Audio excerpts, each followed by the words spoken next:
ধুবুৰীত যথেষ্ট লাভ জেহাদৰ ঘটনা সংঘটিত হৈ আছে বুলি মোক যোৱাকালিও কৈছে। মই এটা বিশ্বাস কৰোঁ যে ঘৰত অলপ দেউতাক মাকে কেয়াৰ ল'ব লাগে। এটা সাংস্কৃতিক আৰু ধাৰ্মিক পৰিৱেশ সমাজত থাকিলে এনেকুৱা ধৰণৰ কথাৰ পৰা আমি বাচিব পাৰোঁ। কাৰণ লাভ জেহাদৰ দৰে ঘটনাই দুটা সম্প্ৰদায়ৰ মাজত দূৰত্ব বৃদ্ধি কৰে। আমাৰ লক্ষ্য হ'ল যাতে হিন্দু মুছলমান সকলোৱে মিলা প্ৰীতিত থাকিব পাৰে। যদি এই ধৰণৰ লাভ জেহাদৰ ঘটনা হয়, দুটা কমিউনিটিৰ মাজত অবিশ্বাসৰ বাতাবৰণ সৃষ্টি হয়। যিহেতু আমি একেলগে থাকিব লাগিব আৰু সদায় একেলগে থাকিব লাগিব, সেইকাৰণে হিন্দু মুছলমান দুইটা সম্প্ৰদায়ৰ লোকে লাভ জেহাদক প্ৰত্যাখ্যান কৰিব লাগে। ধুবুৰীত যথেষ্ট লাভ জেহাদৰ ঘটনা সংঘটিত হৈ আছে বুলি মোক যোৱাকালিও কৈছে। মই এটা বিশ্বাস কৰোঁ যে ঘৰত অলপ দেউতাক মাকে কেয়াৰ ল'ব লাগে। এটা সাংস্কৃতিক আৰু ধাৰ্মিক পৰিৱেশ সমাজত থাকিলে এনেকুৱা ধৰণৰ কথাৰ পৰা আমি বাচিব পাৰোঁ। কাৰণ লাভ জেহাদৰ দৰে ঘটনাই দুটা সম্প্ৰদায়ৰ মাজত দূৰত্ব বৃদ্ধি কৰে। আমাৰ লক্ষ্য হ'ল যাতে হিন্দু মুছলমান সকলোৱে মিলা প্ৰীতিত থাকিব পাৰে। যদি এই ধৰণৰ লাভ জেহাদৰ ঘটনা হয়, দুটা কমিউনিটিৰ মাজত অবিশ্বাসৰ বাতাবৰণ সৃষ্টি হয়।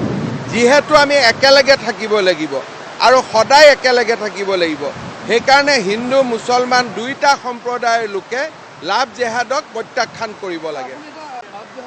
ধুবুৰীত যথেষ্ট লাভ জেহাদৰ ঘটনা সংঘটিত হৈ আছে বুলি মোক যোৱাকালিও কৈছে। মই এটা বিশ্বাস কৰোঁ যে ঘৰত অলপ দেউতাক মাকে কেয়াৰ ল'ব লাগে। এটা সাংস্কৃতিক আৰু ধাৰ্মিক পৰিৱেশ সমাজত থাকিলে এনেকুৱা ধৰণৰ কথাৰ পৰা আমি বাচিব পাৰোঁ।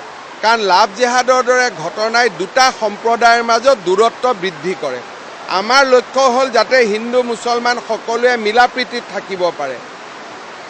যদি এই ধৰণৰ লাভ জেহাদৰ ঘটনা হয়, দুটা কমিউনিটিৰ মাজত অবিশ্বাসৰ বাতাবৰণ সৃষ্টি হয়। যিহেতু আমি একেলগে থাকিব লাগিব আৰু সদায় একেলগে থাকিব লাগিব, সেইকাৰণে হিন্দু মুছলমান দুইটা সম্প্ৰদায়ৰ লোকে লাভ জেহাদক প্ৰত্যাখ্যান কৰিব লাগে। ধুবুৰীত যথেষ্ট লাভ জেহাদৰ ঘটনা সংঘটিত হৈ আছে বুলি মোক যোৱাকালিও কৈছে।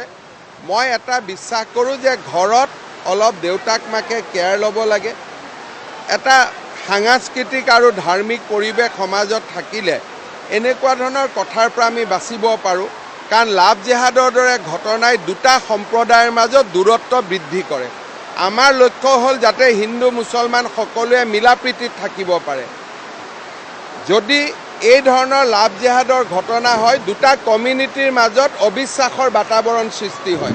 যিহেতু আমি একেলগে থাকিব লাগিব আৰু সদায় একেলগে থাকিব লাগিব, সেইকাৰণে হিন্দু মুছলমান দুইটা সম্প্ৰদায়ৰ লোকে লাভ জেহাদক প্ৰত্যাখ্যান কৰিব লাগে।